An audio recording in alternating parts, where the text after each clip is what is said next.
Hello, this is Watch Check with Otto, and today I'm going to present you the Audemars Piguet Royal Oak, the most iconic luxury steel sports watch.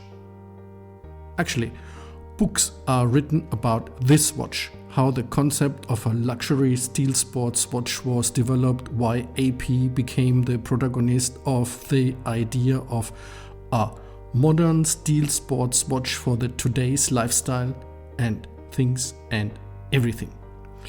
This watch was even more than the most iconic Speedmaster, probably the most important and influential watch of the 1970s and 80s, one of the key players that brought mechanical watches back to life. And that in a time phase when members of the board of management in companies with highest reputation bought and wore golden ellipses with quartz movement. But this is not a historical review, it's about the Royal Oak. Designed by Gerald Genta in 1971, it was introduced in 1972 and is produced with very minor design and some movement updates ever since. And since the design is so beloved and appreciated today, AP offers 500 variants. Different diameters, different dials, chronographs, eternal calendars, skeleton variants. Besides steel, there are golden, B-color and further versions available. With this watch, Audemars Piguet in 1970, a company of about 80 people and a production of some 5,500 watches a year, became a company of the top 5 in the Swiss watch industry over the last 50 years. They must have taken a lot of right decisions, becoming the first that offered a luxury steel sports watch at a price of a medium-sized car that just ticks 3 boxes of a watch requirements list. It's beautiful, it's made to the highest quality standards, and it's exclusive by its really high price. On top, among watch enthusiasts, it has a high recognition factor. AP had a working relation, and hence the ebauches came from the most notable supplier, JLC, and still they do. Definitely not a disadvantage. But with all the beauty, all the marketing and all the merits of that watch, there is a disadvantage. A steel sports watch for today's lifestyle that is not water resistant at least to 10 atmospheres. That means it can't remain at the wrist for a spontaneous jump into a pool or such kind of thing.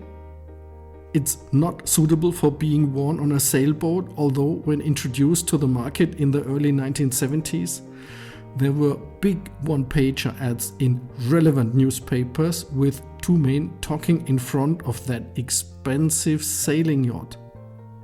In my opinion, you can share or disagree, but a steel sports watch that is not water resistant to at least 10 atmospheres doesn't make sense. For me personally, a deal breaker. However, I have to confess, although it's that expensive, it's so sought after. So many people want it, making AP, that is like Rolex and Patek Philippe, still an independent company and today one of the most successful watch companies in Switzerland. I guess I might be wrong. I guess customers see this different. The Nautilus is water resistant, all Rolex Oysters are. The Overseas, the Santos and even the Odysseus are. Only that AP is not. And even though it's so successful. Technical data. AP Royal Oak diameter 41 mm, thickness 10.5 mm, water resistance 5 atmosphere, not used for swimming. Grey dial with Grand Tapisserie pattern, applied indices and hands in white gold with luminous paint, Super Luminova. Stainless steel bracelet with AP butterfly clasp, movement caliber 4302 with 4 Hz. 32 rubies, power reserve 70 hours, accuracy plus 1 second per 24 hours. Overall mass 161 gram.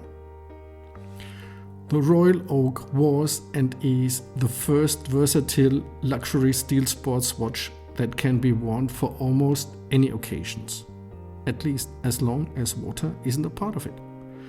It was one of the watches that was presented at the beginning of the so-called quartz crisis during the 1970s and 80s, and was for sure a watch that not only helped AP to survive, but to fight it back on top. Today, it's one of the most sought after watches on the used market and probably still the most beautiful one.